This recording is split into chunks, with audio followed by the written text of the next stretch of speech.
ang Pangulong Marcos para gamitin ng mga sundalo ang pwersa nito laban sa China. Nagpabala rin ang DICT sa publiko na mag-ingat sa mga ganitong peking content. Nagpapatrol Vivian Guya. Ipinakita sa media ng Department of Information and Communications Technology ang kopya ng video na gumamit ng boses na sa unang dinig ay tila boses ng Pangulo. Sabi ko sa ating mga magiging na sundalo, tumantig sa China kung kinakailangan. Dapat patayong kumalat ang gamitin ang ating pwersa para matigil na itong mga pangkuhuli. Nakalagay din ang ng Presidential Communications Office at ng DICT, deepfake o minanipula ang audio nito at walang ganitong utos si Pangulong Ferdinand Marcos Jr. Ginamit lang yung boses ng Pangulo at ginawa siya ng script para ilapat yun sa video na mukhang siya mismo na nagsasalita. So ayun, nililina lang po ng PCO na hindi po ito totoo, bilang appeal to the public pagdating sa mga balita. Yung title pa lang maliwanag na may deception na agad, don't spread it because it's not, it is fake. It is not the president's voice. Ayon sa DICT, napatanggal na nito online ang naunang post na na-monitor noong Biyernes. Pero sumusulpot ulit ang mga kopya ng video. Kaya patuloy ang koordinasyon ng ahensya sa social media at online platforms para tanggalin ang mga ito. Idudulog din ito ng DICT sa law enforcement agencies para investigahan. So we'll have to communicate with YouTube and your account. An account will definitely have some sort of authentication mechanism, like a mobile phone and a email address. And because we already have the SIM card registration act, then it's a matter of identifying who the owner of that mobile phone number is. Even digital forensics would be able to assist us. Bagamat hindi pa malinaw kung sino ang nasa likod ng manipuladong audio, naniniwala ang isang opisyal ng National Security Council na posibleng konektado ito sa isinasagawang balikatan exercises sa pagitan ng Pilipinas at Amerika. Pero diit ng NSC, we have been doing this for the past 4 decades. Taon-taon po natin yung ginagawa. This is not a prelude to war. This is just a preparation of both countries for whatever threat there may be in accordance with the Mutual Defense Treaty. paalala ng pamahalaan sa publiko, maging mapanuri sa mga napapanood at nababasa online. Kumuha lamang ng impormasyon mula sa lehitimo at credible sources at kung may nakitang peking content, i-report agad sa DICT, NTC o sa mismong social media platform. Vivian Guya, ABS-CBN News. Hindi pa ibabaubin.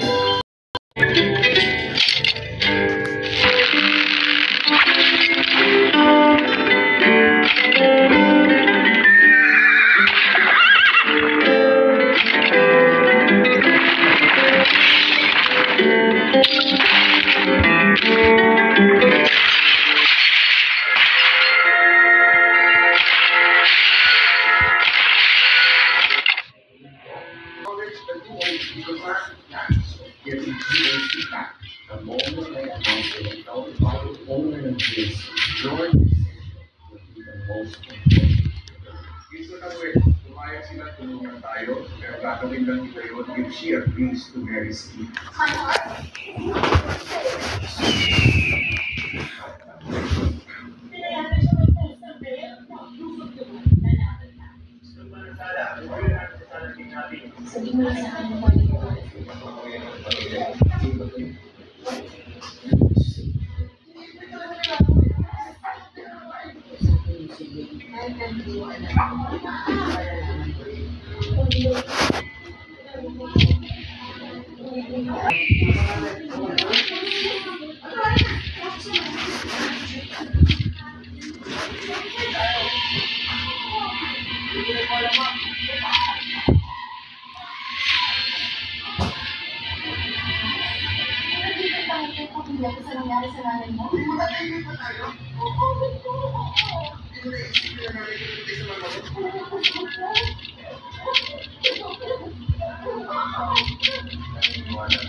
Oh, wala na si Dong.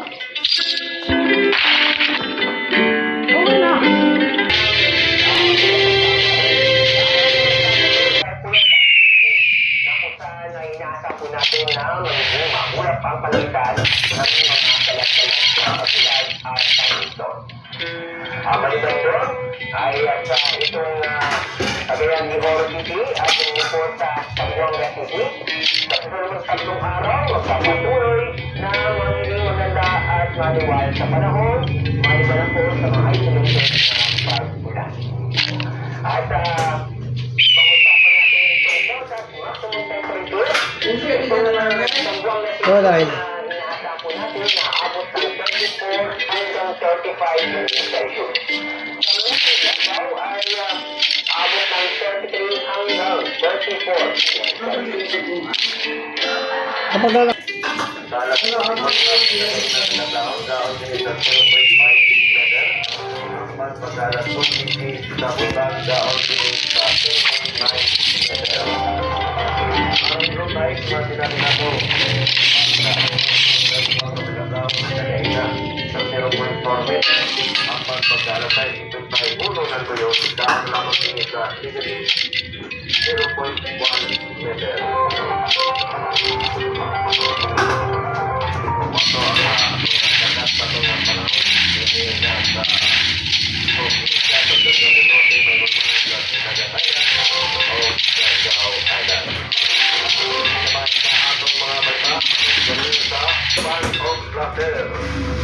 Alang sa katayuan sa dalan, ang Rural Fund of Placer Incorporated na pinagkasi o malipayong pagservisyo sa ilang mga pinalanggang sa business at ipong katauhan sa Surigao del Norte, Surigao del Sur, Cabazbaran, Laguna del Norte, Sinagan, Siargao Island, Maoy Island, prioridad. Ang Rural Fund of Placer padayon ng tanyag sila sa makanunayong servisyo. Ampli sila sa matagal silang Lunes hanggang Viernes, sa matagal 9 ang takla sa puntang hanggang alas 3 sa hapon. At silang gold saving nga po interest o hanggang 4% per annum.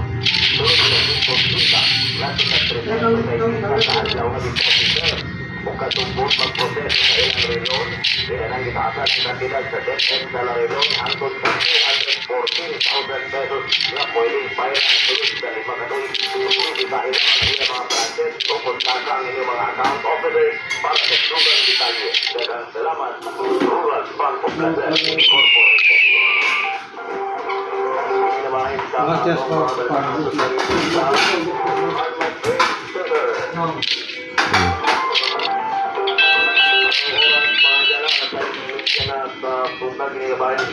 sa atong mga bayranan ato kanina sa Indian Car Washing and Auto Accessory Shop.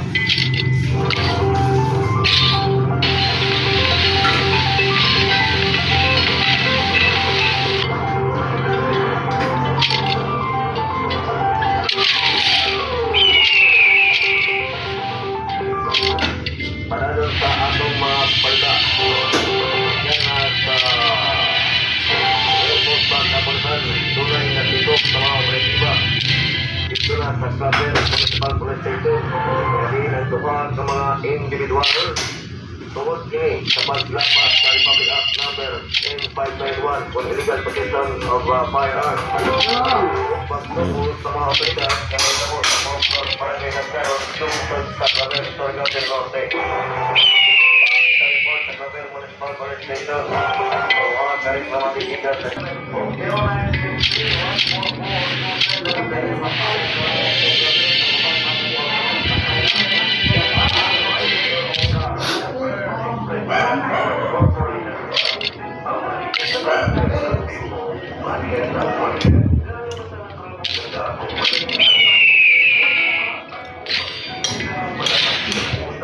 Ano ka mo tumasingin? Huwag mo nagawa. Ganda. Ay, kasi ito ibo naman ka. Ibo naman ka dahil nilungan ko na yung mata.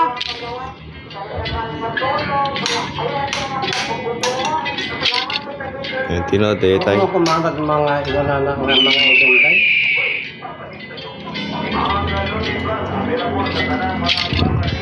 Kumahat ko kita alas 8 na. Alas ay singer. Kung singer at pumilingay.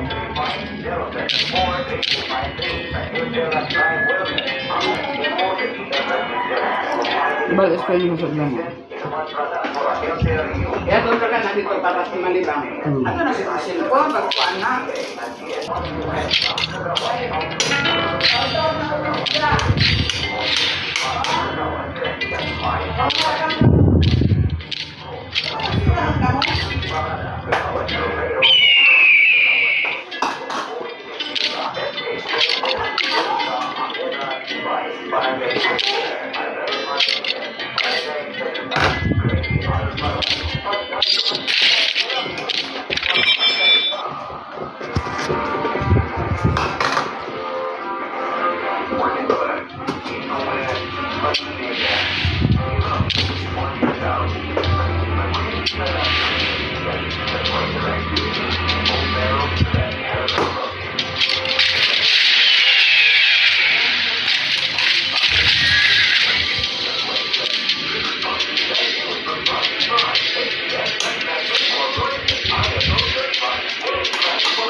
Kuman naman ko. Tama na.